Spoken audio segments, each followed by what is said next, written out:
Rebonsoir à vous yéen a ngi chaque jour ak Mamy Khalifa seen biir plateau le point chaud comme ni ñu leen ko diggee woon démb tey ñu fas yéene waxtaanee demi-finale yi nga xamante ne dina am demain entre Sénégal ak Égypte ak deuxième demi-finale bi nga xam ne dina opposer le pays organisateur ak le Nigéria tey dinañ waxtaanee ñaari demi-finale yooyu demain aussi di ngeen am plateau avant ak après match de CAN incha allah avant match bi di commencer dinañ toog fii waxtaan ak yéen li nga xamante ne bëgg nañ wala souhaité nañ Pape indil ñu ko après aussi dina ñëwaat fii ñu waxtaanee li nga xamante ne xew na ci match bi comme à chaque fois damay ànd ak Serigne Mbaye ànd aussi ak Danilo comme ni ngeen koy gisee saa su nekk Serigne Mbaye nuyu naa la.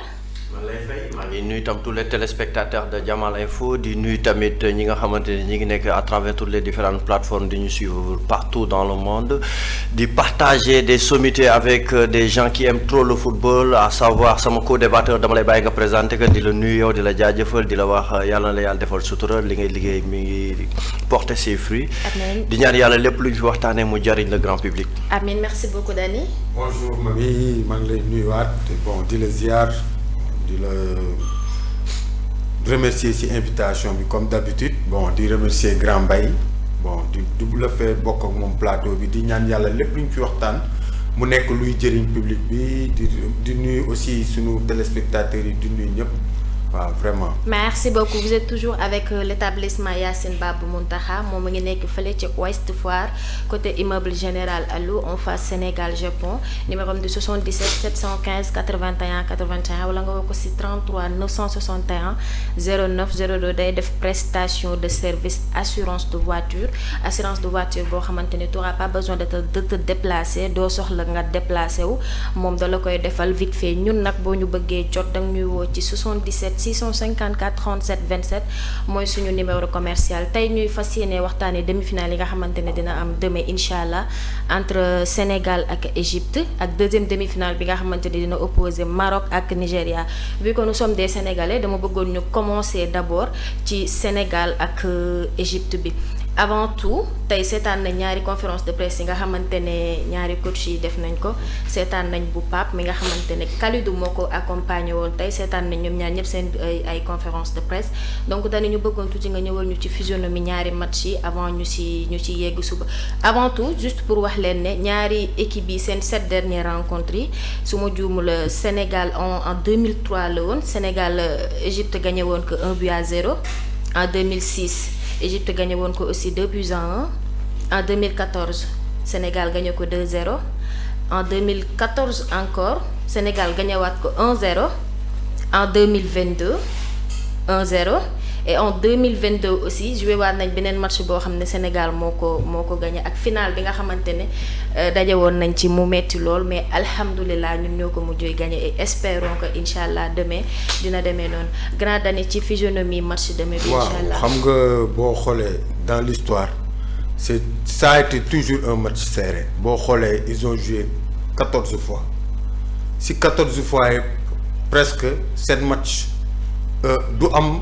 but yu bari ñaari yoon la match yi am plus de 2 buts mooy en 2006 ak éliminatoire coupe d'Afrique en 2014 2-0 sinon joué nañ 9 matchs yoo xam ne c'est terminé par des scores de 1-0 yeneen yi si des 0-0 la donc ça a été toujours des matchs serrés match joué nañ 14 matchs yoo si 9 matchs yoo xam ne 1-0 mooy score sur les 14 matchs donc ça a été toujours un match serré Sénégal-Égypte ñaari yoon la am plus de 2 buts dans toute l'histoire mooy match bi 2006 demi-finale bi ak 2014 éliminatoire Coupe d'Afrique 2015 donc pour revenir ci match bi match la boo xam ne match demi-finale Coupe d'Afrique mënul yomb ce sera un match très très très disputé on s'attend aussi à vraiment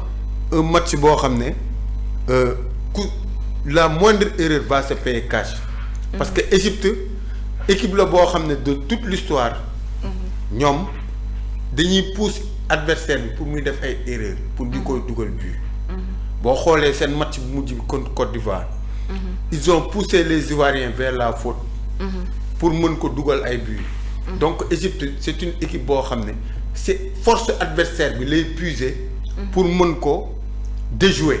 parce que Égypte ñoom seen capacité mooy déjouer une équipe Égypte booy xool tey ñi dem ci CAN bi yëpp moom il a son style propre.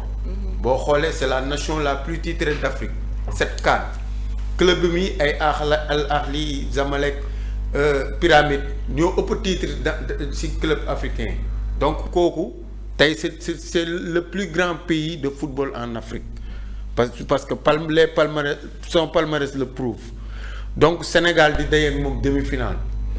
en 2022 on les a fait une année sans c'est-à-dire dañ leen gagné finale CAN tere leen dem coupe du monde. donc ils vont venir revanchard xam nga waxuma ne état d'esprit boobu la ñu indi mais ils vont venir revanchard. c'est-à-dire Sénégal moo mujj seen kaw même si sur le terrain dañu gagné 1-0 mais ñun ñoo jël trophée bi seen kaw. coupe CAN bi ba pare tere leen dem coupe du monde donc loolu ba léegi ñoom dañu téye loolu seen kii mais ñun n'empêche match bi suñ ko bëggee gagner il faut avoir beaucoup d'humilité jouer avec beaucoup de sérieux ba pare moytu les erreurs parce que gis naa ñuy def yenn match yi erreur Égypte boo defee yenn erreurs yi da koy exploiter. moom Égypte nag équipe la boo xam ne yow si sa point fort si lay puiser pour mën la contre-attaquer dugal le but. te ñun perte de ballon yi ñuy faral di def yenn match yi. wala yenn erreur yi ñuy def ni boo ko defee moom am na ay joueurs yoo xam ne ils sont outillés pour ñu dugal le but donc ce que je conseille à l'équipe du Sénégal. c'est de jouer ce match avec beaucoup de discipline. avec beaucoup de concentration beaucoup de rigueur éviter les erreurs ba pare moytu aussi ñu génnee la ci match bi parce que naar yi dañ lay provoquer. ñëpp xam nañ ne naar yi dañ lay provoquer. donc boo leen bàyyee ñu provoquer ba jël loolu ay carton. yàq sa match. loolu moo ci mujj. donc pour bañ a monopoliser parole bi. le Sénégal sera son propre adversaire demain. si le Sénégal veut gagner ce match. moom ci boppam moom Sénégal moom xam na li mu war a def su bëggee tamit def may adversaire bi bâton pour mu dóor ko moom loolu ci Sénégal de toute façon pour man Sénégal mooy diriger match bi.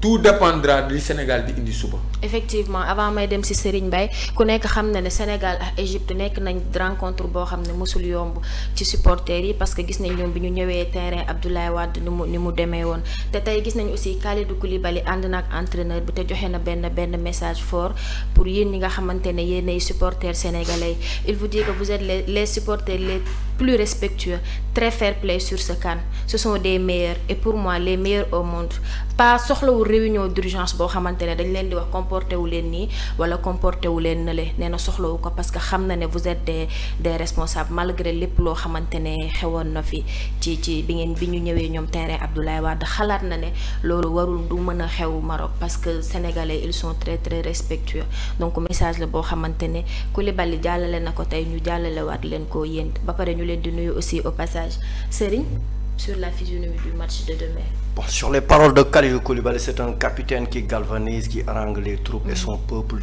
Il est en train de jeter des fleurs aux supporters pour qu'ils puissent avoir de la confiance parce que la peur aussi est en train de guetter le côté sénégalais parce que l'Égypte reste la meilleure équipe africaine côté équipe nationale de tous les temps. Même ces clubs, ce sont les meilleurs clubs africains de tous les temps, Al Ahli, Zamalek, ainsi de suite. Léegi nag nous revoilà depuis 4 ans lañ daje woon. Je pense que c'était la CAN 2021 mais 2022 lañ ji woon parce que Covid bi taxoon ñu décaler CAN bi d'une année. Parce que CAN année impaire la CAN bi dugg na ba 2026 mais CAN 2025 la. parce que 2025 lañ ko tàmbali mais day dugg ba 2026.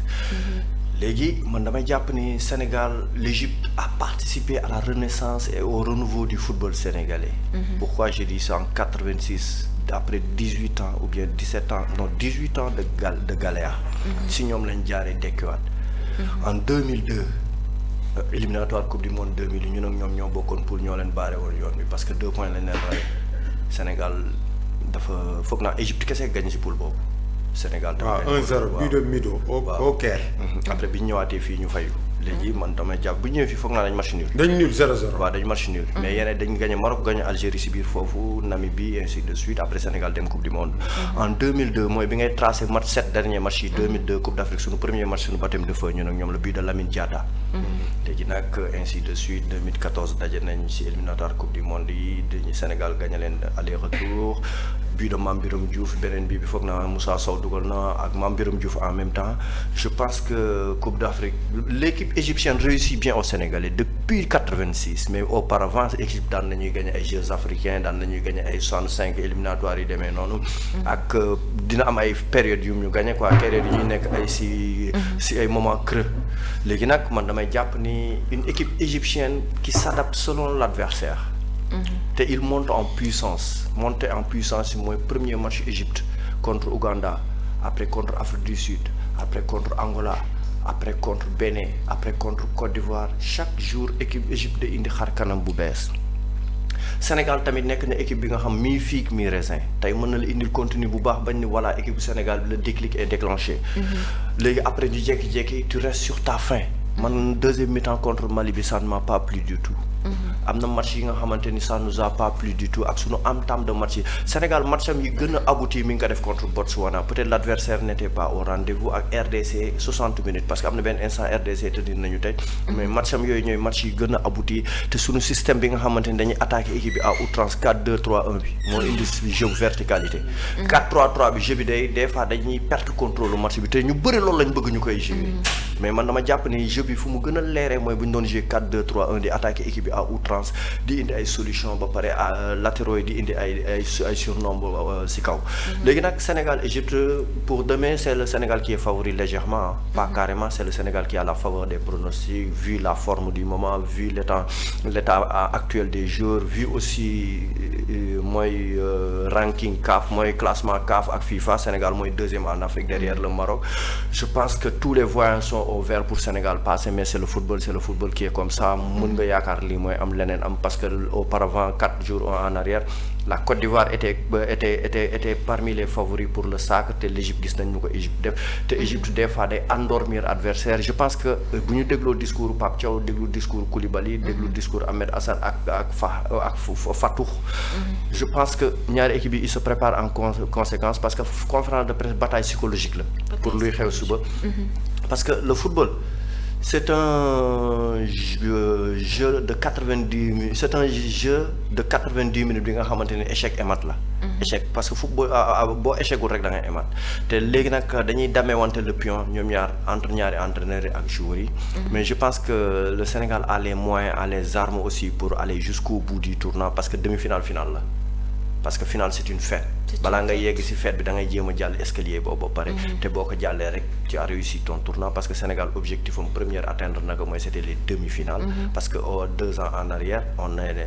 est tombé sur les 8e avec la Côte d'Ivoire man je pense que Sénégal Égypte nag bu fekkente ni yàlla li mu maye woon nangu ko Sénégal dina jàll parce que dernièrement Sénégal day faral di jàll Égypte mais un match de football reste un match de football il faut rester prudent parce que Égypte am na ay argument boo xoolee ñoom dañuy teg 4-3-3 wala 5-3-2 parce que day hybride Abdel Magib day nekk 6 mais bu fekkee dañ perte balle bi day reculer ñu nekk 3 derrière wala système bi day hybride quelque chose qui est hybride mooy qui n'est pas figé du taxaw benn place day changer selon contexte bi te contexte bi bu laajee ñu défendre day dugg ci axe bi léegi Rabia moom ak Abdel Magib ak Fatou xawma am na tamit Atia ak keneen ki ñoom ñooy taxaw ci défense bi Ani ak Rabia Ani ak Fati am na ko tudd Fati foofu léegi Atia ak Fatou bu ñu nekkee ci digg bi léegi Achour mooy nekk derrière les 2 attaquants mais day jàppale mais selon contexte adversaire bu fekkee adversaire à sa portée la Égypte day attaquer dominer équipe bi à outrance ba pare am maîtrise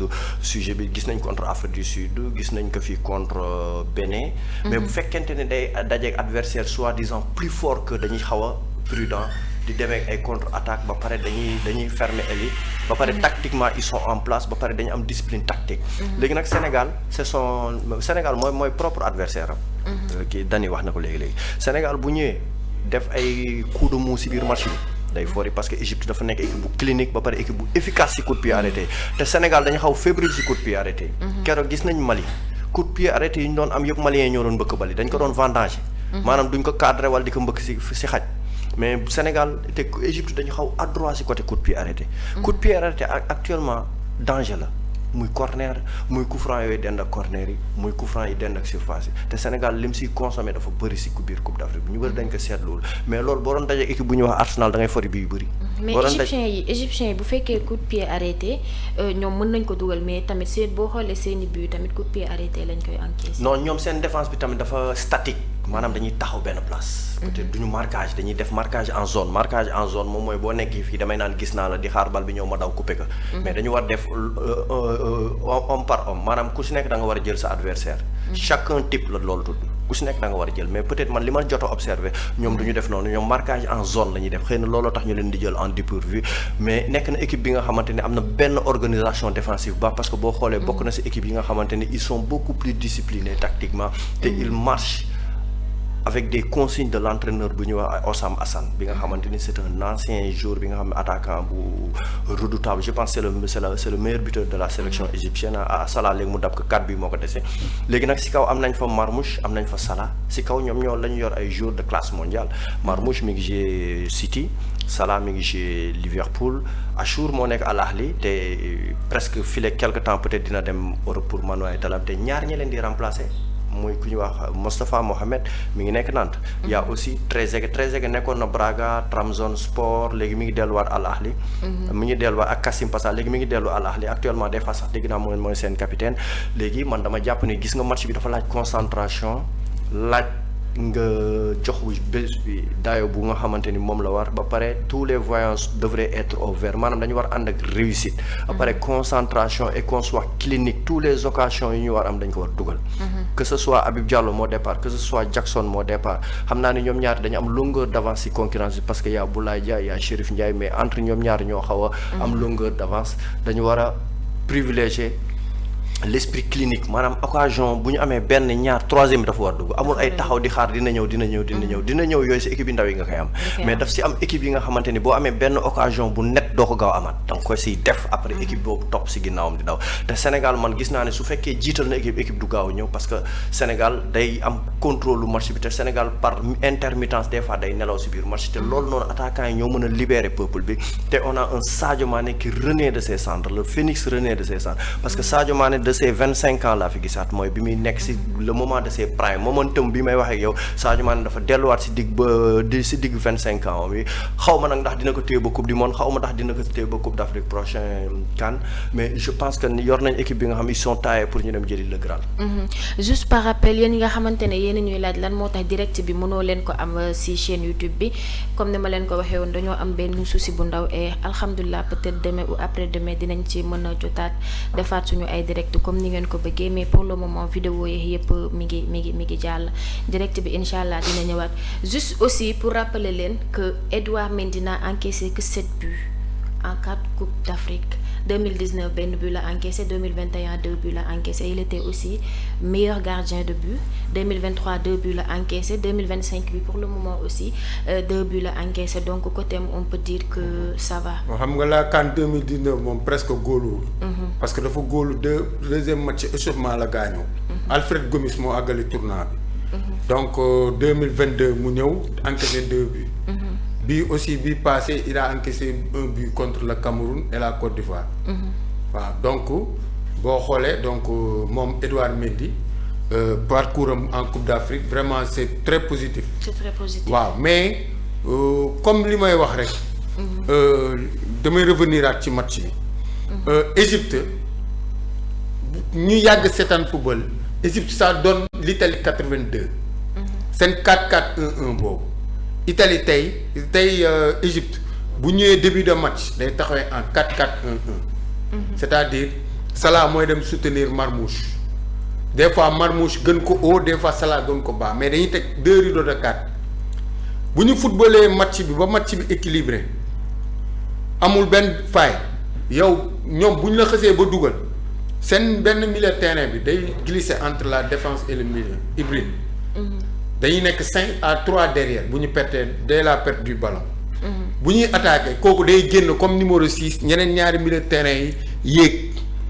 xam nga Achour jouer comme genre numéro 10 en l'ancienne su ko defee Salah ak Marmoush dem comme 2 attaquants. donc Égypte dafay adapté wu ci biir match bi selon adversaire bi mu koy indil man li ma gëm ci match suba bi gis naa ne Sénégal entre la liaison défense milieu y a un problème parce que loolu moo tax tey Brésil téewoon ñu sonal ñu. mënuñu génnee ballon bi parce que Gana Gueye bi ñuy insister comme numéro 6 type c'est pas un sentinelle. Gana Gueye double pivot lay jouer. Gana Gueye fu mu mës a dem pare fépp soit day jouer ak Verratti wala Thiago Motta même Everton bi mu nekk nii. il joue en double pivot. mais Sénégal j'ai vu que dañ koy teg numéro 6 type bu ñu ko tegee numéro 6 type bu Égypte yéegalee bloc am def pressing si moom man je vois que c'est un risque pour l'équipe du Sénégal. donc Sénégal lu ñu war a njëkk gome mooy Gana Gueye moom kese warul wéet foofu. ba pare Kalidou Koulibaly aussi éviter les passes vers lui mooy passe la yooyu muy joxe noonu ñu koy intercepter. xam nga li si Mali RDC bien vrai que xeebuma leen. mais attaque bi Égypte am force offensive Salah ak Marmoush 2 joueurs yoo xam ne ils jouent dans les meilleurs clubs en Angleterre. bu dee talent am nañ ko bu dee expérience am nañ ko le Sénégal a intérêt à faire très attention aux pertes de balles devant la surface parce que ñooñu ñaari bal ñetti bal buñ ko récupérer sa zone boobu dañuy dugg sa surface. te buñ duggee sa surface lu nekk mën na ci xew. donc les erreurs à ne pas faire loolu ci la bokk. benn les pertes de balles devant la défense. parce que pour man Gana Gueye ne doit pas jouer sentinelle. boo xoolee en 2022 bañ leen di gagné Gana Gueye dañu at Kouyaté dañ leen ak pour le pressing bàyyi foofu Nampalys Mendy. Nampalys Mendy am na ay qualité technique yoo xam ne il est capable bu ñu ko toppee mu génnee ballon bi. mais léegi Gana qui joue là-bas. Gana a de l'expérience. Gana est utile à l'équipe. mais pas dans cette position pour ce match-là. match bi je suis contre ñu jël Gana. teg ko devant la défense comme sentinelle parce que c'est perte de balle yi di am ay Sinayoko yooyu c'est pas Marmoush Salah de. Marmoush Salah en 2 passes il rentre dans ta surface. donc première chose bi ñu war a njëkk corriger mooy éviter les pertes de balle ba pare Kalidou Koulibaly bu mu relancer suñu balle ci axe bi. parce que bu la égyptiens yi loolu ils l'ont compris de te gëm naa ne noonu la ñuy footballer. dañuy bàyyi Sénégal dañuy jël bal bi jox ko Sénégal bàyyi Sénégal muy def erreur ñu koy contrer. donc le Sénégal a intérêt que vraiment seen passe yooyu noonu ñuy perte devant la défense ñu éviter ko. deuxième chose pour ce qui s'agit du milieu de terrain. milieu de terrain bi ñoom nañu jouer en transition rapide. Égypte xam nga lan la bëgg nga ñëw di teg attaque placée. boo tegee attaque placée fii ba suba pour nga jàll seen défense dugg fa. c'est tout un problème parce qu'ils défendent à 5. dans 3 dans l'axe avec les 2 latéraux. lenn rek nga am possibilité ces latéraux yi ñëw di indi surnombre. te pour man Crépin moo war a dem parce que le latéral gauche là warul sori Salah. parce que bu ñu perdee ballon bi rek bu égyptiens yi yóbboo bal bi côté Salah bu fa nekkulee rek. day indi brèche final bi Saliou Ciss bu demee. Abdou Diallo mu ngi ci wetam. donc Moussa Niakhaté ak El Hadj Malick Diouf bu dee mooy jouer waru ko sori. parce que Salah ëpp naa bàyyil moom kese ak benn défenseur. Salah escalier lañ koy marqué. final bi boo xoolee day romb Saliou Ciss Diallo ñëw couverture. donc il faut attaquer mais de manière intelligente. parce que c'est des joueurs parce que Égypte am nañ transition rapide boo xam ne Achour bu laalee bal bi Salah laal ko Marmoush laal ko rek. tim nañ sa camp.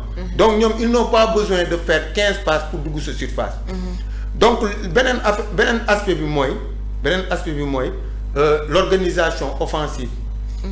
boo leen tegulul un finisseur.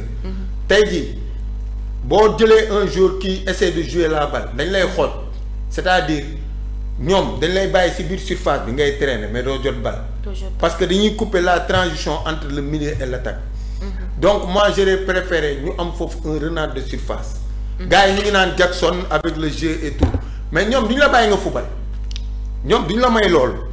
boo génnee dañ lay dàq ba ci biti mais bu dee Sénégal nag ni naan non Habib Diallo Jackson kii non il faut un joueur clinique. match bi bal boo am boo ko ratee. dañ la koy dugal. effectivement donc il faut une efficacité boo xam ne. amul dayee mais ci ñi ma gis ci attaque bi Habib Diallo moo ci tane. les gens me diront que non Jackson moo gën a technique Jackson moo dàq football mais fii duñ la may loolu match bi duñ la may loolu. match bi moindre erreur moindre erreur ça se paye cash maa ngi xaar nag un grand Sadio Mané et un grand Iliman Ndiaye. waaw sur ce match là. effectivement ba pare da ngay dégg sénégalais à chaque fois xam naa ne du man kese. mais ñëpp lu ñuy tiit mooy suñu joueurs yi carton yu bëri yi nga xamante ne ñu ngi koy jël dama bëggoon avant ñuy ñëw ci carton yu joueurs yi di jël ngeen wax ñu règlement bi ci jaune yi lan la wax parce que ñu ci bëri dañuy réer que bu amee 2 jaunes doo jouer final boo amee benn jaune doo jouer gars yi dañ ciy xaw a réer bu ngeen ci mënee ñëwaat tuuti avant ngeen ñuy ñëwal ci joueurs yi jaune yi ñuy jël ban impact la mën a am ci ñoom si une fois bu ñu qualifié. En 2019. Koulibaly joué final bi ñu ne Algérie. parce que dafa am quart de finale ak demi-finale contre Bénin dafa am jaune contre Tunisie moo am jaune final bi joué. règlement bi même bu changé duggagul en vigueur. CAF def nañ congrès am na ay changement dama leeragul lépp. mais duggagul en vigueur en plein campagne en plein camp dugg en vigueur. day dugg en vigueur date bi ñu koy confirmer officiellement man d'après ce que je sais boo ku fi jël carton du jeu. Sénégal nee nañ 27 titulaires lañ yóbbu lu ñu tiit si loolu ou bien 28 titulaires. keroog doon naa ko kaas fii ay carton yu bett la ñenn ñi doon jël. léegi ñu ngi doog a commencé gis conséquences yi. donc bu ñu comprendre bu baax. y a 5 jours yu keroog ku si jël carton tey du jeu muy Kalidou Koulibaly. muy Habib Diallo. muy Ibrahima Mbaye muy Papa Gueye. muy Diarra non Diarra. Mbaye Ibrahima Mbaye non Ibrahima Mbaye wax Habib Diallo non Ibrahima Mbaye wax naa ko. Habib Diallo ak ñaari Gueye bi ak Diarra. donc su ma comprendre bu baax carton bi ñu jëloon quart de finale bi bu ñu jëlaatee demi finale duñ jouer finale. fekkoon tamit boo jëlee carton tey jëlaat carton da ngay jouer kon jarul woon ñu génne carton yi. non je veux dire comme par exemple jël nañ quart de finale bi benn carton. demi finale soo jëlee match boo donc ils ne joueront pas la finale. finale bi ñoom ñëpp sont sous la menace d'une suspension. léegi dama bëgg ngeen ñëwal ma ci impact yooyu nga xamante ne jaune yi dinañ ko am ci joueurs yi. non xam nga Sénégal dafa am benn équipe bi nga xam dafa am vivier de joueurs talentueux. Il y a 28 titulaires potentiels la coach bi wax man je n'ai pas peur suñu bon il y a Pape Matar Sarr. Il y a Lamine Camara. pourtant si ñaari milieux yi am menace. beneen côté bi Kalidou Koulibaly 8e de finale bi jéewul pourtant. ou bien am na match bu mu jéewul dama xam 8e de finale bi jéewul pourtant le Sénégal a gagné sans bon ils ont encaissé mais ça ne s'est pas trop senti. Habib Diallo benn bii la am na match yi am si banc bi la toog Jackson moo démarré moom démarré na. Chérif Ndiaye dugg na fi am na 2 buts. Habib Diallo Boulaye Dia rek moo dugalul. yaa Ibrahima Mbaye remplaçant la. y a pas de péril en la demeure. gis nga quel que soit contenu match bi l'essentiel nañu yegg final ba ñu xool nu ñu koy organiser gis nga le football c'est un jeu de désordre organisé pendant 90 minutes. Jeu de désordre organisé pendant 90 minutes. léegi final bi nañu xool nu ñuy organiser désordre bi. pendant 90 minutes voire même 30 minutes de plus muy 120 minutes bu fekkee day am prolongation mais man dama jàpp ni carton avertissement la bi nga xamante ni dañ lay alerter ni lii bokkul ci football bi avertissement la. léegi rouge mooy sanction. avertissement sax verbal dañ koy commencer indi muy carton vert dina dugg en vigueur duggul en vigueur CAF mais day dugg en vigueur coupe du monde. boobu dañ lay alerter wala nga génn comme basket benn temps après nga duggaat. xaw ma nag exactement règle boobu nan lañ koy définir ci nan lañ koy instaurer ci biir coupe du monde bi mais yaakaar naa mi ngi en téléchargement. mais je pense que loolu ak football gis nga coupe d'Afrique de 92 Sénégal 92 Abedi Pelé jéewul final bi. ay cumul de carton la non foog naa rouge sax la amoon. non 2 jaunes. waaw jéewul final bi merci beaucoup léegi loolu day faral di am football match de poule su jeexee dañuy effacer carton jaune yi. d'accord deuxième tour bi. d'accord carton yooyu dañ koy comptabiliser. d'accord boo amee jaune 8e am quart doo jeu demi. boo amee jaune quart am demi doo jeu final si sama xam-xam nag lay waxee. yaakaar naa donc poule bi carton yi ñu ci am. c'est éliminé une fois en 8e c'est caduc c'est obsolète. une fois en 8e. non bu fekkente ni joué nañ poule yëpp. rouge kenn du ko effacer. non si je sais mais jaune bi. waaw rouge dafa am en sus de l'automatique. en sus de l'automatique mooy match automatique bi ngay toog. effectivement bu ñu nee la 2 en sus de l'automatique plus 2 matchs mooy 3 matchs. mooy automatiquement bi ngay toog ak yeneen 2 yi. mais un match est en sus de l'automatique mooy match bi ngay toog automatiquement plus beneen bi. en sus mooy en connaissant la sanction automatique. mooy en sus de l'automatique. bu fekkente ni nag da ngeen dem deuxième tour mën na ñëw ne en sus de l'automatique loolu tax Amadou Aïdara joué. Amadou Aïdara pour 2 matchs la mais dañuy effacer carton yi en sus de l'automatique. rek la toog Koulibaly en sus de l'automatique bi kese la toog. pourquoi yenn joueurs yi ñu leen parce que man d'après sama connaissance dama jàpp ne rouge direct 2 matchs nga war a toog. tout dépend ci règlement wu ligue. championnat Angleterre rouge direct 3 matchs ngay toog. mu nga dem championnat France rouge direct 2 matchs ngay tout dépend si ligue bi lan lay attribuer rouge direct. Sénégal seen championnat. mën nañ ñëw ni rouge direct benn match la ñu étudier cas bi gravité bi. Sénégal noonu la ñuy def. effectivement gravité fait yi. fekkee da nga menacer intégrité yu joueur bi ba mu inquiétant maanaam nga damm ko mën a sanction mën na gudd. wala ñu yóbbu ko hôpital sanction bi mën na gudd mais fekkente ni comme par exemple ma njëkkoon ma ñëw rek dóor la. loolu mën nañ dem xool.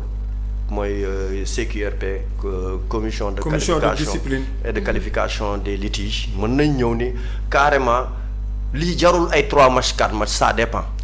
ni ñuy statuer ça dépend si ligue de football ba nga xamante ni moo nekk si dëkk mais bu dee bu CAF la rouge direct man je pense que c'est 2 matchs. c'est 2 matchs en général. mais règlement itam c'est pas hybride dañuy jékki-jékki rek ay waa CAF def seen congrès rek dugalaat ay règlement yu bees. te CAF dañuy toppandoo. toppandoo mooy lu FIFA intronisé UEFA intronisé que ñu def ko. parce que c'est la Ligue des Nations qui va voir le jour dans 2 ans. loolu monde bi yëpp ci Europe lañ ko copier Amérique du Sud am na fa Asie mi ngi fay waaj a am non Amérique du Nord du moins Amérique du Sud amagu fa. looloo tax ñu bëgg yóbbu CAN par 4 ans. léegi ci biir 2 ans yi dañuy créer Ligue des Nations équipe bi du jeu régulièrement. te Ligue des Nations nivellement de valeur day am. dañuy jël 12 meilleures équipes yi dañ leen di séddale ay poules ñoom ñooy daje seen biir dootoo daje équipe yi mu ndaw. léegi ci biir foofu ku jël 4 poules yi ku jël pay da ngeen def demi-finale finale. pourtant c'est pour l'équité ak la sportivité ak la compétitivité c'est mieux. mais africains yi ñoo tàmm 2 ans chaque 2 ans Coupe d'Afrique. léegi peut-être 24 équipes dëkk yu bëri duñ ko mën a accueillir. sinon naari rek ñoo koy jël wala ay Afrique du Sud parce que ñoo am moyen chaque année accueillir ay 24 équipes. 24 équipes yi boo ko yóbbu woon ay Ouganda dañ naan la mënuma accueillir 23 bañ nañ ko ba tri organisation mooy am biir yi ñëw. ku si nekk da ngay def fexe am ñetti ville hôte muy 6. wala 9. comme CHAN bii passé genre préparation la noonu lay demee. Kenya Tanzanie Ouganda noonu lay demaatee Coupe d'Afrique bii di ñëw. mais Coupe d'Afrique bu nekkee 24 équipes dëkk yi koy mën organiser parce que Afrique ñëpp gis nañ dëkk yi seen économie bi demeewu fa noonu. mais dinañ la ko attribuer 8 ans parce que évolution am na. Sénégal tey boo ko doon jox Coupe du monde 24 Coupe d'Afrique 24 équipes laaj na gouvernement defaraat ay infrastructure pour ñu attribuer le CAN da ngay defar ay infrastructure defar ay infrastructure routier hôtelier commerce bi aéroport yi normal ba pare nga am ay terrain nouvelle génération yi nga xamante ni 6 lay doon ou bien 5. parce que poule bu nekk day am fu muy féete. hôtel yi dafa war répondre aux normes ba pare infrastructure routier yi dafa war répondre aux normes ou bien ferroviaire comme ay TER ay train yooyu noonu yëpp dafa war répondre aux normes pour ñu attribuer la Coupe d'Afrique. Sénégal actuellement mi ngi nekk ci ville lumière mi ngi commencé dem ci benn fànn xëy na dinañ ko war a mën a commencer ay période 92 12 équipes ñoo doon qualifié ñaari terrain rek nga soxla Aline Sitoé Diatta Stade Léopold mais léegi il te faut minimum 5 voire même 6 terrains. 24 équipes. waaw maanaam moom jamono buy dox da ngay ànd ak moom di dox. léegi nag man dama jàpp ni carton yi nag moom ci football la bokk. parce que bu fekkoon carton amul football bi ñu koy doogee créé carton amul woon. ah bon si amul woon. avec le temps nga gis nit ñi daan këddante di dóorante ci lañ commencé indi ay sanctions. pour protéger. jaune moo njëkk ñëw après rouge ñëw pour nga génn terrain bi directement. avant sax protège tibia amul woon. football day dox jamono yi ñoom Pelé jamono yi ñu yàgg ya jamono yi ay ñoom Manu Menezes jamono yi ñoom keneen ki nu mu tuddati ki nekk portugais bu ñuul bi portugais bi j'ai oublié le nom te mu ñuul kii. Eusebio mozambicain origine la jamono génération yooyu. amul woon ay protège tibia. après le football lañ ko réglementé avant ça hors-jeu amul woon. avant 98 da nga daan passe goal mu jàpp. loolu je pense coupe du monde 90 xaw ma 94 dañ ko di 90 quoi coupe du monde 90 foog naa dafa am équipe bi nga xam dañ ko passe kooku di joxante moo góol bi ñuy jàppante après ay arrangement di am si la règle maanaam règlement yi jamono ni muy doxee la ñuy instaurer règlement yi c'est ce qui est normal sax. gis nga dans le football auparavant il y avait 17 règles fondamentales actuellement il y a 18 VAR bi moo ñëw introduire si mu nekk 18 nu ñuy gën a dem di dugal ay règlement fondamental yi day dugg di dugg mais je pense que weesu nañ étape boobu léegi Afrique ñi ngi au nord Afrique kese nag ñoo dese ci football ay but extérieur monde bi ñëpp dindi nañ ko. parce que dama koy xool ci Coupe d'Afrique yi da ngay gis kii mën a 0-0 1-1 nga toog. mais football dépassé na loolu un match nul la amul kii moo ëpp lu mu dugal. Afrique kese ñoo dese loolu. ay but extérieur yooyu yëpp xamuñu ko but extérieur maanaam. auparavant.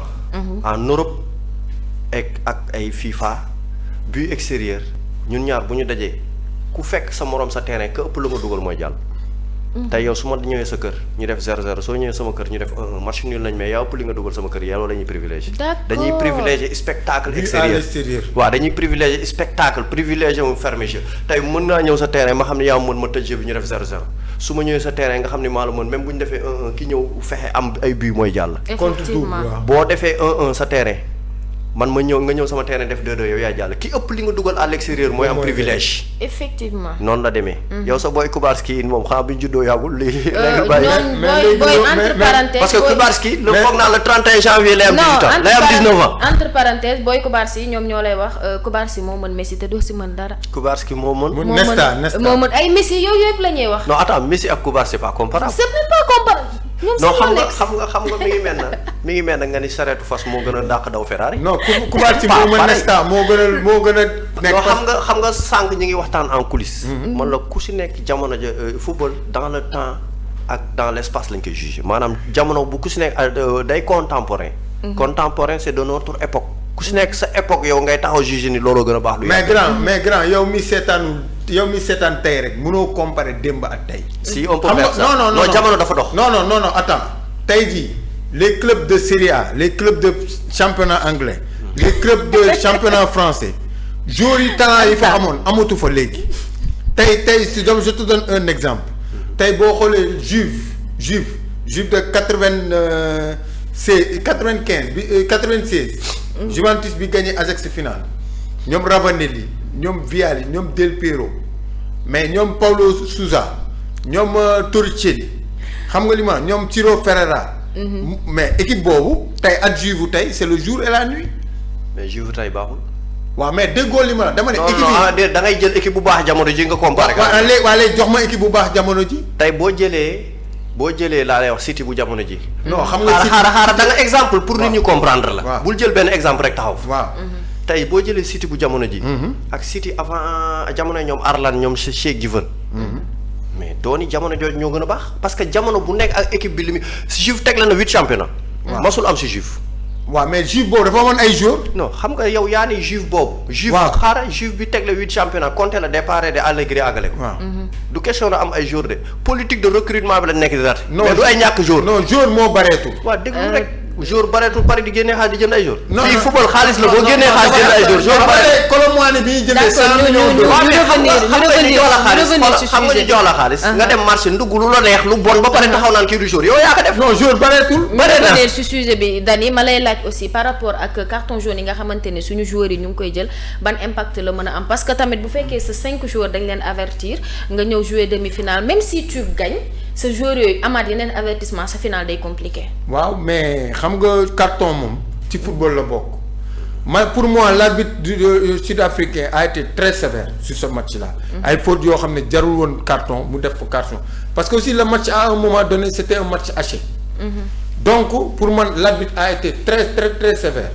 mais n'empêche jël nañ carton yi kenn mënutul revenir. moi j'exhorte ces jours-là à se donner à fond. bu ñu demee finale comme li ñuy wax on a 28 titulaires bu ñu demee l'essentiel mooy ñu joxe lu ñu am yëpp ñu dem finale bu ñu joué finale bi sax pour man nekkuñu ay pièces yoo xam ne bu ñu leen pété à part Koulibaly ce sera quelque chose de catastrophique. parce que boo xoolee Ibrahima Mbaye. poste bi muy joué am na ay joueurs yu fa ne. Pape Gueye aussi poste bi muy joué am na joueurs yu fa ne mais Koulibaly daal laa xam ne su manqué. mais Koulibaly la fois passée manqué na suñu match mais amul woon. waaw mais c'est notre capitaine. malgré que match bi passé vraiment joxul kenn assurance mais de jouer avec lui c'est mieux de jouer sans lui parce que c'est notre capitaine. waaw donc boo koy changer peut-être après le tournoi tu vas voir la relève et tout. mais jouer cap finale bi avec Koulibaly avec son expérience surtout. c'est mieux de le jouer sans lui. mais sinon à part Koulibaly yeneen joueurs yi jël carton yëpp bu ñu jëlee carton tamit. ils vont nous manquer mais pour man avec l'effectif qu'on a on a de quoi faire les remplaçants mais nag il faut pas que ñoom ñuy jouer seen bopp ne bu ñu jëlee carton duñ dem finale ba handicapé équipe bi. waaw parce que loolu aussi ça peut être dans la tête psychologiquement ñuy bañ moytu jël carton pour bañ a absenter en cas de finale ñoom nañuy jouer l'objectif déjà c'est d'aller en finale. parce que tamit tey boo jëlee carton tamit ñu toog tamit ça n'a pas de sens. Ça n'a pas donc de sens. ils donnent tout ce qu'ils ont ñu bu ñu demee ba final nag. on va faire avec les moyens du bord. incha allah di leen wax suñu numéro commercial mooy le 77 654 37 27 demain incha allahu rabbi damay ànd ak établissement Yacine Babou Mountakha moom mi nga xam ne dina ma may 2 maillots yoo xamante ne yéen téléspectateurs yi nga xamante ne yéen ñuy suivre yéen laa koy may moom nag mu ngi nekk fële ci Ouest Foire côté immeuble général Alou en face Sénégal Japon bi foofu la nekk mën ngeen ko woo pour ay assurance auto lépp da koy def assurance auto boo xamante ne tu n'auras pas besoin de te déplacer sa carte grise nga koy yónnee ak information yi nga xamante ne dina ko soxla mu defaral la ko loolu nag mooy livraison à domicile ba pare dani dafa am benn jour boo xamante ne au début gars yi dañu doon wax ni il est lent te ñun ñi nga xam ne dañuy seetaan championnat Espagne di seetaan Villarreal ñu xam Villarreal yaakaar bi nga xam ne teg nañ ko ci moom par malchance am suñu match boo xamante ne duggul joué wu ko ñu bëri xam ko importance bi nga xamante ne am na ko ci équipe bi muy Pape Gueye tey ñu gis ne am na benn jaune te joueur la boo xamante ne li muy jël carton aussi dafa xaw a bëri. ok pa man bon damay gis ay gars yi bëri nekk ci réseaux sociaux yi Pape Gueye dafa yéex. Pape Gueye dafa nangam mais le match contre le Bénin beaucoup de gens ont compris l'équipe nationale du Sénégal pour man ne peut pas jouer sans Pape Gueye. Sans Pape Gueye. Wow. Pourquoi? Parce que Pape Gueye il nous donne une diversité dans notre jeu. Ba pare Pape Gueye techniquement il est bon Pape Gueye il est présent dans le milieu ba pare Pape Gueye touche beaucoup de ballons. Donc boo xoolee suñu 8e de finale bi ça c'est lui qui a décanté la situation avec un doublé donc c'est pour man.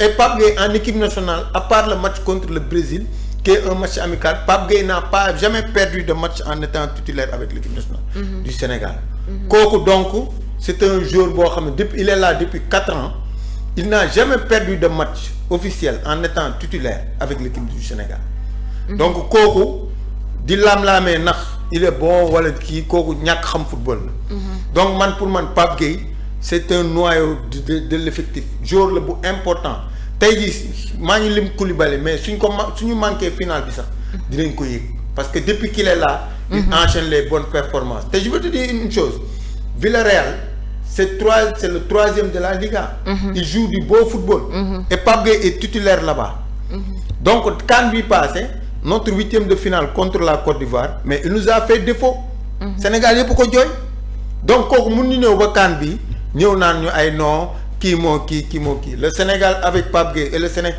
même keroog 2e mi-temps ba mu génnee ça s'est fait ressentir. Effectivement. Sur le cas de Pape Gueye Serigne Mbaye. Bon je pense que gis nga Sénégal Pape Gueye mooy fluidifier jeu bi. gis nga Pape Gueye huile liquide la maa ngi ko doon expliquer keroog. Pape Gueye mooy rattaxal jeu bi. su ma nee la mooy rataxal jeu bi mooy distiller ballon yi nga xamante ni te dafa am une bonne patte gauche bi nga xam fu mu toll dóor te day natt. bu nattee day enroulé te tout le temps dóoram day cadré góol yi ñoo koy faral di claquer muy génn. Pape Gueye Dany wax na léegi benn affaire Pape Gueye benn yoon la mas a joué titulaire ñu perte match muy contre Brésil contre Côte d'Ivoire bi ñu perte nekku fa contre Algérie remplaçant dugg bi ñuy gagné période boobu nekkagul titulaire. si poule yi remplaçant duggaat. maanaam match yi nga xam dafa démarrer match officiel Pape Gueye ñu perte match man bon bu fekkee am na tam nañu internautes yi gindi. xam nga ñun ay nit rek lañ mën nañu wax des fois li nga xamante ni du demee noonu. mais je pense que y a un Sénégal avec Pape Gueye et y a un Sénégal sans Pape Gueye. Dany sànq maa ngi dégg muy wax ci affaire Gana Gueye mais Gana Gueye équipe nationale sorti bal la mas a joué ah sama gis-gis man defal nañ ko paire ak Momo Diamé il fut un temps. defal nañ ko paire ak ay Kouyaté ak yooyu Kouyaté daan na def sentinelle mais football amul ay kii mooy sentinelle kii mooy essuie-glace football milieu de terrain lañ la wax. milieu de terrain double pivot bu ñu ko tegee kii day nekk côté gauche kii nekk côté droit. ñu gérer bal bu demee côté gauche xam nañ ni kii moo koy gérer bu ñëwee côté gauche. te Paris Saint-Germain bi mu fay dem moo nekkoon devant la défense dafa tombé ak Mota Baye mu ñëw jóge Everton contre Real bal yu bëri la récupéré mais Gana Gueye dafa nekk ki nga xam dafa polyvalent entre 6 ak relayeur. 8 boo amee 6 typique mën na avancer. mais Everton 6 fixe la doon jouer Aston Villa 6 fixe la doon jouer Lille. Lille moo doon double pivot. Lille moo doon remplacer Rio Mavba moo nekkoon 6 fixe bi. mook Balmo ñoo doon def double pivot. non y avait sax Kabaye. waaw mais Kabaye moo doon nekk seen kanam double pivot bu amee rek ñaari 6 la. waaw mais moom la gën a aay. mais déglu rek double pivot bu amee rek ñaari 6. waaw ñaari 6 moom. kon ay kii mooy def lii kii mooy. non mais xam nga match Grand Mbaye dogguma la match bi passé dañ ko joué loo sentinelle. devant la défense. mais loolu la mas a joué bi Coupe d'Afrique commencé ba léegi. waaw mais dama ne loolu noonu pour ce match là match bi avec li ak parce que attaque Égypte bi ñuy am ni bi ñu joué CAN bi ba léegi on a dajewuñu équipe boo xam ne vraiment tu peux dire que ñii seen attaque bi ils sont dangereux dañuy waxtaan rek. attaque RDC bi est plus dangereux que l'Égypte. Ah bon? Si ñoo ëpp lu ñu dugal Égypte. demal si lan ci CAN bi. non attends si CAN bi sa RDC ëpp lu mu dugal nga ne si CAN bi. non CAN bi RDC ñaar la dugal. demal nga xool man kay du ma la ko wax. RDC ñaar la dugal Égypte ñaar la dugal. Égypte mi ngi doogay dugal 3 buts si 90 minutes. kan si 90 minutes. oui si CAN bi. waaw mais non mais. Égypte non voilà mais non ñaata bii la dugal. demal nga xool si éliminatoire RDC li mu dugal Égypte dugal. yow quart de finale la dugal ci 3 bi gars yi si ay tour la ñuy basé wu ne lii dafa dangereux. d'accord si ay tour la ñuy basé wu. mais des fois Égypte Salah est inexistant. non Égypte bu ma jëlee 90 minutes contre Bénin 80. contre prolongation non mais loolu ci la bokk mais bii la de. waaw kon kay Sénégal bu ñu ni 90 minutes dafa pertoon match contre Côte d'Ivoire kon xanaa defet la 90 minutes la ñu jël. non dama ne non bii moom bii la. non d'accord mais bii boo ko dugalee tey bu ñu lay defal meilleur buteur dañ koy mentionné. ma attends man waxuma loolu. waaw non bii la bu ko indi. waaw léegi man li ma wax dafa leer. waaw dama ne Égypte j'ai observé. Égypte ñaata bii la dugal. xam nga loolu mën nañ ko vérifier. Égypte contre kii bi passé. contre Côte d'Ivoire bi 3 buts la dugal. contre Bénin. 2 buts la dugal. 3-1 la dóor. non contre Bénin. non contre Bénin 90 minutes di 1-1 la. waaw mais man li ma wax dafa leer rek. non mais grand bii yooyu de. bu léegi d'accord xam maa yor parole bi. waaw léegi affaire bi am diversité pour bañ am affaire bi am diversité. vas-y Serigne. gis nga Égypte. man seetaan naa seen jeu bi Égypte du am initiative porter ballon bi verticalement. Égypte da lay bàyyi initiative jeu bi. kooku boo ñëwee naan non dama soxla benn 6 kooku yow bëggoo football ko. Sénégal dafa war dicter tempo wu match bi.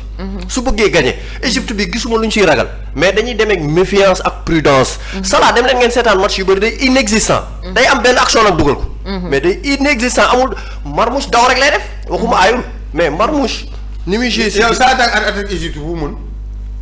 non xam nga attaque day versatile. yow bul jël ay joueurs pièce par pièce di juger équipe bi Salah amul ku ko mën si équipe Égypte bi. si Sadio Mané. kan dégg nga li ma la wax. non dama ne. Iliman Ndiaye amul ku ko mën si équipe la paire Salah Marmouche. ah non yow paire nga Sénégal du paire Sénégal quatuor la des fois day teg 4-2-3-1 quatuor 4 offensive. waa grand dani si 4-2-3-1 boobu sax. nag laa bëgg a ñëw. xam nga ñaari équipe yi seen compartiment ni ñuy organiser match yi sax bokkul. bu ñu bëggee naan non foog ñu def nii entraîneur bi moo nekk ak joueurs yi au quotidien doful.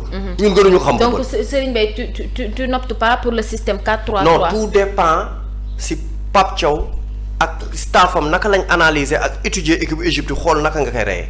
man pour man match bu nekk ak réalité am match bu nekk ak loo koy aborder ak match bu nekk da nga boo Pape Thiaw fekkente ni da ngay daje équipe bi nga xamante day am bloc compact ba nga xamante ni dañuy dajaloo taxaw di la coach di la xaar. man je préfère un système offensif. d'accord mais bu fekkente ne équipe bi da lay attaquer comme Maroc tey boo doon dajeeg moom wala Nigéria je préfère milieu bi nga densifier ko. mais contre Égypte sama gis-gis soxlawul loolu. parce que Égypte dañuy demee ay contre attaque la ñuy demee. ko ba keroog bii yi mu dugal Côte d'Ivoire sa ay contre attaque Côte d'Ivoire 63% la am position. kon man je ne vois pas lan la ñuy am peur naan noonu nañ def li bu ñu étudier équipe bu Égypte bi si sa ay coup de moula lay dugalee. maanaam instant bi ngay xawee nekk temps faible di nelaw. mais nekkul dafa produire jeu bu rafet dugal à part contre Bénin si prolongation bi. wala peut-être contre Afrique du Sud bi nga xamante ni deuxième mi-temps bi ils n'ont pas existé. contre Ouganda sax daf ko song dominer dem à outrance dem dugali ji ko. dernière minute la dugal 2 buts. 9 buts la dugal RDC 5. non bu ñu boolewee ay prolongation yi waaw bu ñu boole nee naa la dernier match bi kese la dugal 3 buts. la dugal 3 buts effectivement. te bu dernier match waaw dernier match bi RDC bokku fa xam nga du bo nañu wàññi dernier match bi mais l'attaque de l'Égypte est beaucoup plus dangereuse que l'attaque de la comprendre naa fi muy waxee. xam nga mu wax ji war ñu activer répondeur automatique man su ma waxee dama bëgg ñu comprendre li mais pas bu ñu tontu rek man du ñu comprendre. mais loolu nga bëgg a yemale match bi sur 90 minutes. non mais match laa la wax bu ñu koy juger. xam nga tey Sénégal Égypte tey bu ñu doon comptabiliser ndax am na défaite. si match bi contre RDC am na benn match bu mu dem prolongation kenn du ko jël benn ni dafa am défaite de comme Sénégal bi ñu naan toog na 27 match amul défaite pourtant Côte d'Ivoire door na. c'est différent avec les. waaw man dégg tey Salah. waaw Lamine jëlal parole soo paree ma jël soo paree ma jël non attends man bàyyi bi nga xamante ne da nga koy jëlaat. mais Salah tey bu dugalee bii bu mu dugal ci prolongation c'est comptabilisé. li ngay wax nii man waxuma loolu. man comprendre naa fi ngay waxee si 90 minutes parce que tey bu fekkee si 90 minutes la ñuy juger match. j'ai compris te mën nañ ci bañ a boole mën nañ ci bañ a boole 3 buts yi mujjee dugg parce que RDC fekk ko fa équipe bu Égypte bi ni ngeen foogee daf ko terrible man sama gis-gis terrible ko Égypte si ay phase endormie la lay dugalee. d'accord mais Égypte du ñëw am initiative jeu bi yéen a ngi seetaan Nigéria day am initiative jeu bi de bout en bout tambour battant lay def 90 minutes Égypte deful loolu. kon man je ne vois pas looy am peur dinaa non dañuy fermer fii devant la défense kii waru mais depuis le début du tournoi Gana Gueye c'est notre meilleur élément si digg bi moom ak Pape Gueye. d'accord on ne peut pas se permettre dama ne mami Mbaye ñun ñoo bokk bu bëgg-bëgg mooy Sénégal dem final. On est en train de donner des correctifs li nga xam ne moom lañ gis depuis le début du tournoi am na perte de balle yoo xam ne da nga koy def. mën nga ko def contre certaines équipes ay Mali Sinayo kook ay yooyu noonu. c'est pas terrible. mais soo ko defee devant l'Égypte day dugg sa camp. perte de balle du si milieu terrain bi. non mais perte dama xool ñaata perte de balle. non attends perte de balle yi des fois day départ si attaque bi. non mais perte de balle yi ma lay wax ni si entre liaison défense milieu la. non attends yow da ngay jaawale sortie de balle ñu mauvaise passe ak perte de balle. waaw mais loolu du perte de balle. non attends perte de balle non man lan laay woowee perte de balle nga yor ko comme ni Papa Gueye def keroog. balle bi ñëw nga mal dégagé ko jox ko adversaire. mais suñ la pressingee jël balle bi tam loolu perte de balle la. équipe bu Égypte bi du pressing Sénégal. équipe du pressing Sénégal. ba suba dinañ dellu dama ne Mbaye. xam nga équipe bu nekk. Mbaye dinañ toogaat. donc grand Dani pour yow égyptien nan la ñuy ñëwee. Égypte day ñëw day pressing Sénégal dans les premières minutes. da koy pressing. léegi nag su Sénégal commencé génnee ballon bi. déjouer di yéegal ballon bi ñoom dañuy reculer. léegi su Sénégal atteindre loolu ñoom ils vont continuer à toucher là-bas. là où ça fait mal. lépp moo tax ma ne Sénégal mooy diriger match yi. tout dépendra de l'attitude de l'équipe du Sénégal. Sénégal tey bu bëggee match bi yomb ci moom. xam na ni muy def su bëggee tam match bi difficile ci moom xam na ni muy def mais le scénario pire mooy d'encaisser dans les premières minutes nos temps faibles. parce que match bi xaw na tane sax mais ba léegi dañagul donc Égypte jiital la moom. ci match bi waxuma mënoo wax égaliser mais ce sera le scénario à craindre. effectivement Serigne Baye selon yow égyptien naka lañ nar a ñëwee ci match demain bi. juste pour ñu ñëw après ñu xaw a dugg ci Algérie Maroc bi dañ koy xam naa coiffé rek parce que temps bi daf ñoo xoj. man pour man Égypte day ñëw bàyyi initiative jeu bi Sénégal.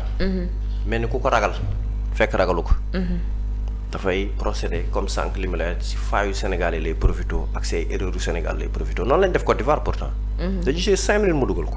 est-ce que mën na ko sax. 3 minutes 3 minutes. waaw dama global yi dañu jël presque 5 minutes wala 3 minutes mu dugal. Côte d'Ivoire di jéem a fippu Égypte dugal deuxième but. instant yi abattre nañ leen léegi Côte d'Ivoire nekk équipe brésilienne xaw a ñëw avant mi-temps léegi bi ñu dellu si waatee deuxième mi-temps équipe bi dugalaat troisième but. Côte d'Ivoire nag ils n'ont jamais su revenir au score léegi nag Sénégal loolu daf si war jàng lu bëri. xam ne da ngay concentré wu du début à la fin.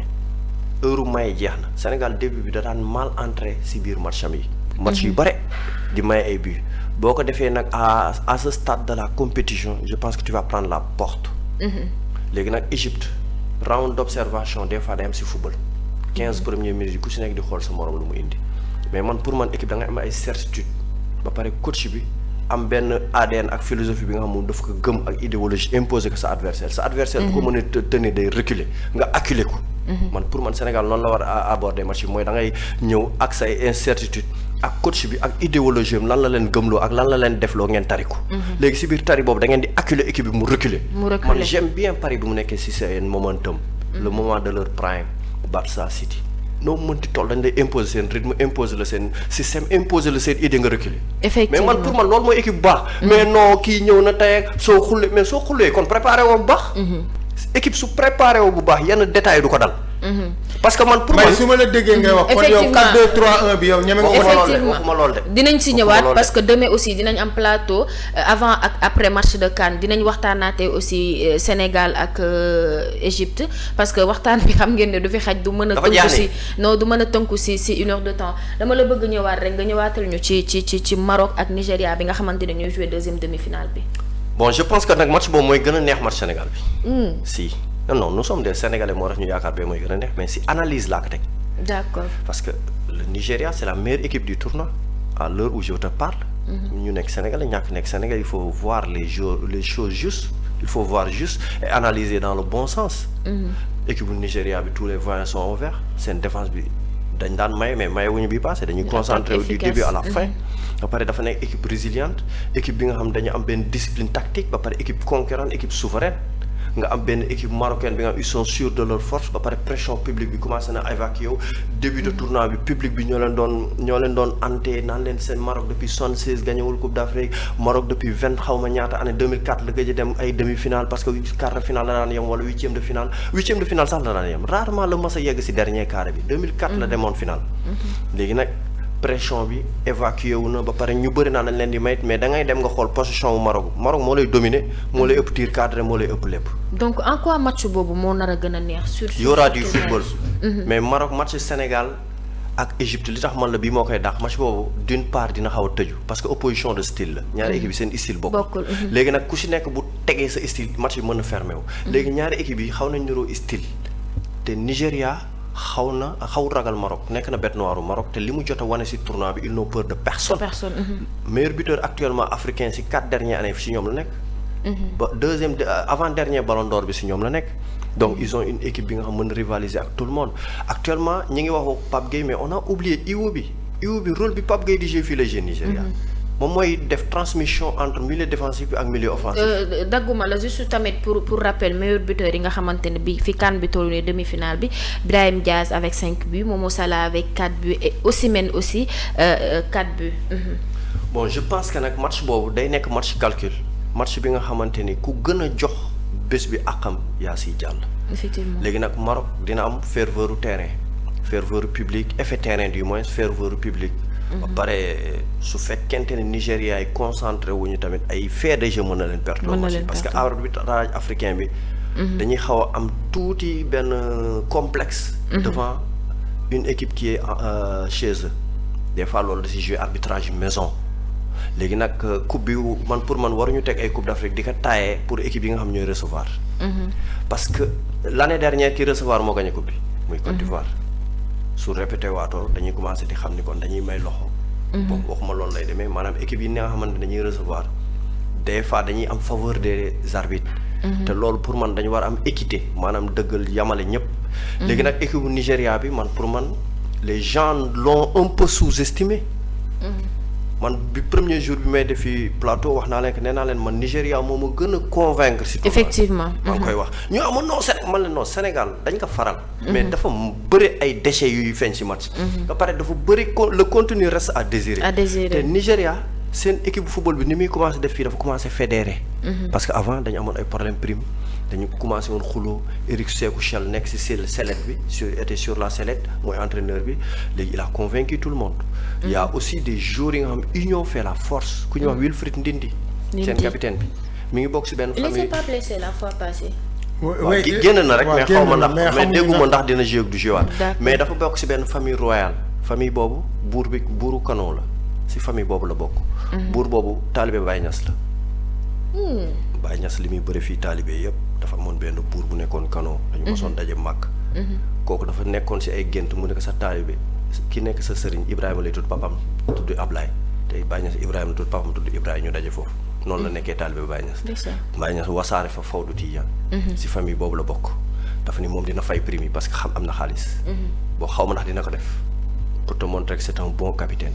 léegi si biir loolu dafay indi beneen souffle nouveau vent de fraîcheur da leen di gën a galvaniser ba pare gën leen motiver. pour te montrer que l'équipe nigériane n'a peur de rien du tout.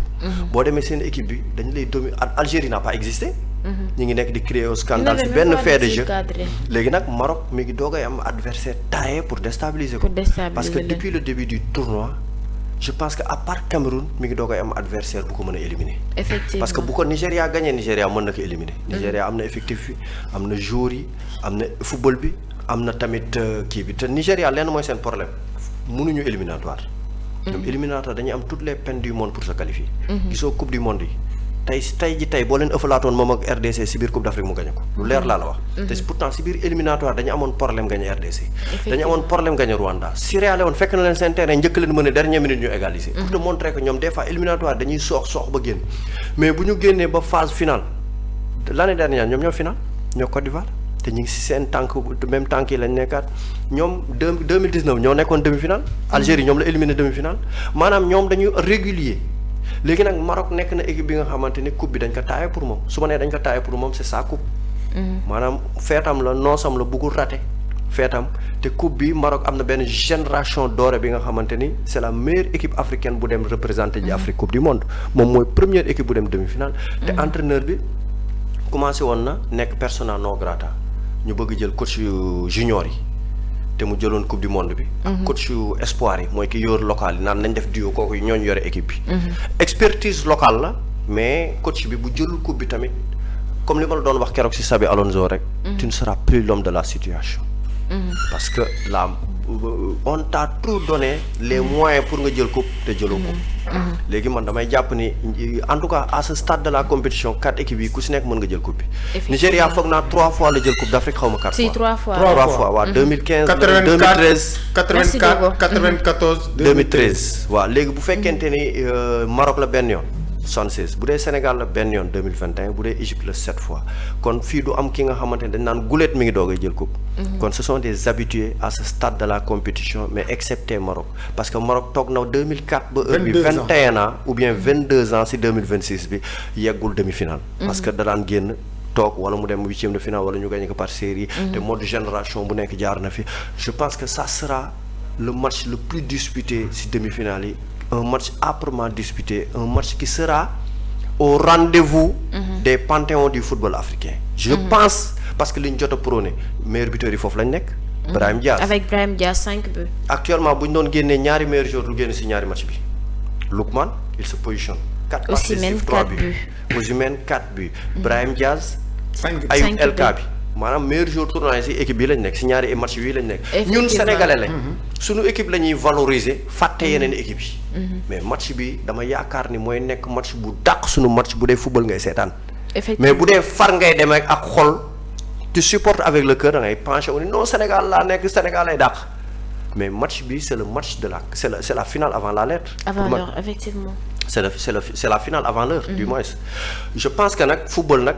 mënoo ko juger si lu ñëwagul mais suñu gis-gis ak suñu vision projection man dama jàpp ni match bi c'est le plus beau match bi nga xamante ni c'était le match rêvé pour man parce que équipe yëpp nekk nañ au rendez-vous équipe yi nekkul au rendez-vous moom mooy équipe yi nga xamante ni dañ ñëw di def reconstruction comme Cameroun ak Côte d'Ivoire man pour man fii lañ mënoon yam Côte d'Ivoire nag bien vrai que ils se sont vus un peu trop beau Cameroun nag nekk na équipe bi nga xamante ni dañ doon defar faf yàlla def mu teel a jàpp mayonnaise bi teel a jàpp RDC peut-être dafa nekk benn équipe bi nga xamante ni ils se sont vus un peu trop beau nekk ñi ngi defaroo te Michel Desabre am na lu mu fa inculqué Pektovic tamit relancé na Algérie parce que dafa ñëw indi ay boy yi nga xam kenn xamul leen presque ñu si bëri seen première CAN lañ gis nañ fu mu leen indi te reconforté nañ ko démb ba pour 2 ans reconduire nañ ko loolu moo lay wane liggéey rek moo wóor boo liggéeyee rek fayeeku. Brahim Dani sur le match Nigéria-Maroc juste en 3 phrases. man bon mami match boobu mooy gën a ubbeeku suñu match. parce que match boobu c'est 2 équipes joueuses. moi je donne l'avantage de l'expérience au Nigeria. parce que Nigeria sur 21 CAN 16 fois il est arrivé en demi-finale. donc bu dee côté atout offensif Maroc am na ay atout offensif avec les Brahim Diaz et tout. mais le trio. Akor Adams Osimhen Lookman c'est le trio meilleure attaque du tournoi. ñoo gën a impressionné offensivement. et je te dis Nigéria niveau bi mu joué quart de finale bi contre Algérie su ko joué répété contre Maroc du jàll.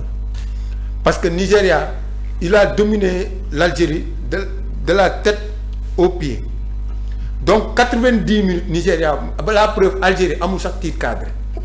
c'est réel Nigéria am na 9 tirs cadrés ci match bi. Nigéria tey bu ko neexoon match bi mënoon na dóor 3-4. mais peut-être 2-0 bi rey nañ match bi mais je dis avantage au Nigéria. parce que Nigéria li mu prouvé depuis le début du tournoi moo gën a leer mais nag sur un match tout peut se passer le Maroc est chez lui. le Maroc arbitrage ça va un peu balancer sur son côté. yooyu yëpp mën na jouer. mais man je vois le Nigeria supérieur. mais nag sur un match de football surtout en demi-finale tout peut se passer. Maroc a des arguments pour gagner ce match. même si je dis que le Nigeria est supérieur par rapport à ce qu'il a montré depuis le début du tournoi. le Maroc aussi a des arguments pour gagner ce match mais pour man Nigeria match bi mu def quart de finale su ko répété suba y aura pas match mais nag match suba bi deuxième match bi ce sera un match beaucoup plus ouvert que le premier match. Serigne Mbaye looy tàggatoo. too jeex. waaw man yi mooy lan. Mbaye moom du doy. Mbaye bëggul émission bi. Mbaye 2 heures de temps moo ko sa xarit la day bëgg ngeen di daje. waaw mais man. comme li may wax rek man moom damay bëgg di leen am ñoom ñaan ñëpp samay plateau. non da ngay ñëw suba. man damay bëgg bu dee affaire yi dañuy dem. non grand yow 2 heures lañ lay def. man damay bu dee dag may woo fii pour ay 1 heure de temps. man damay bëgg di leen am ñoom ñaan ñëpp sama plateau. parce que ay ñoom sama gars yi maa ngi leen di nuyu. ñu ngi lay fay bu baax ñoom Absa ñoom ñaaña ñooñu xam nañ ma. su ma joxee mic. dañuy jël conducteur bi élargir ko. non dama ko élargir sax 50 minutes lañu waroon def bu naaw mi ngi may signaler ma ne ko waxtaan bi dafa. bu naa ma wax na tey si bagage mais demain da ngay ñëwaat. non demain nag je suis un peu désolé parce que. bon dafa am ay affaires yi nga xam engagement la. te bëgg naa di def ak yéen ay émissions. mais je suis déjà pris. d'accord dinañ la xaar beneen jour. léegi nag maa ngi tàggoo. si di remercier waa kër gi yëpp. ñi nga xamante ni di subalterne au supérieur maanaam si suuf ba si kaw ñi nga xam ñi ngi siy jàpp di remercier Grand Dani bi nga xamante ni j'aime bien ces genres de débat débat contradictoire am Ndiaye Joxal Diop Ndiaye Joxal Diop loolu c'est le rendez-vous du donner et du savoir. Effectivement maanaam waxtaan débat bi nga xamante ni c'est ouvert dans le cadre du fair play. Le fair play c'est le franc jeu. Franc jeu mooy da ngay nangu li nga xamante ni mooy li am. mais boo amul fair play rek doo nangu defet comme li Algériens def keroog arbitre Sénégal bi ñu gagné leen ñu bëgg jël benn détail yu mat suppliquer arbitre bi yëpp Algériens yi fu ñu dem toj fa yàq. c'est des mauvais perdants. non du ma ni sax mauvais perdant la. non lii la maanaam seen neer yi ñoo tàng. damay lii yàgg nañ ko def Sénégal tey boo ko gagné mën na comporter woo noonu fekk défaite mooy waral loolu. moo lay génnee si say gon. il te fait sortir de tes gon. di la remercier nag yow Mamy. di remercier itam tous les téléspectateurs yi nga xamante ni ñoo la doon suivre si sa live si lépp. di leen jox seen wàccuwaay di jox ku nekk wàccuwaayam di jaajëfal ñëpp ñi nga xamante ni ñooy jàpp si lii pour mu doom di ñaan yàlla tam kër gi jëm kanam lépp lu ngeen ñaan yàlla rek. amiin merci beaucoup Grand Dani. le mot de la fin waaw maa ngi nuyu ñëpp di nuyu di kontaan aussi si émission bi. di remercier Grand Mbaye sama co-débatteur. vraiment il est très intéressant saa boo toogee ak moom balaa ngaa jug di nga jëlee ci moom dara. di la remercier yow Mamy. di remercier régie bi ñoom Bunaama ñoom Moussa. waaw di remercier ñëpp di remercier sama gars yi aussi ñoom Lamp. ñoom Grand Aliou ñoom Fan Sadio Mané. ñoom Sport Bamba Ndiaye xam nga di remercier ñoom Momar. xam nga di nuyu gars yëpp ñoom Ahmed ñoom ñëpp maa ngi nuyu ñëpp quoi. merci beaucoup aussi à Amadou Sy mon ami merci beaucoup à Anta merci beaucoup aussi à Muntaxa merci beaucoup à Fallou aussi yéen tamit gis nañ ni ngeen di jàppee ci affaire yi bu baax merci beaucoup à vous di leen wax ne demain plateau avant ak après match de CAN dina am incha allah dinañ ñëwaat fii ànd ci ak ñeneen waxtaanee demi-finale yi nga xamante ne dina am entre le Sénégal ak Égypte dinañ waxtaanee demi-finale bi nga xam ne dina am aussi. Nigéria contre Maroc le pays organisateur su jeexee aussi dinañ ñëwaat defaral leen benn waxtaan bu ndaw ci ñaari demi-finale yi nga xam ne jot na jàll et di ñaan yàlla aussi final ba ñun ñu daje fa kuñ fa teewal baax na mais ñun nañ fa yegg rek merci beaucoup à Bounama merci beaucoup à Moussa.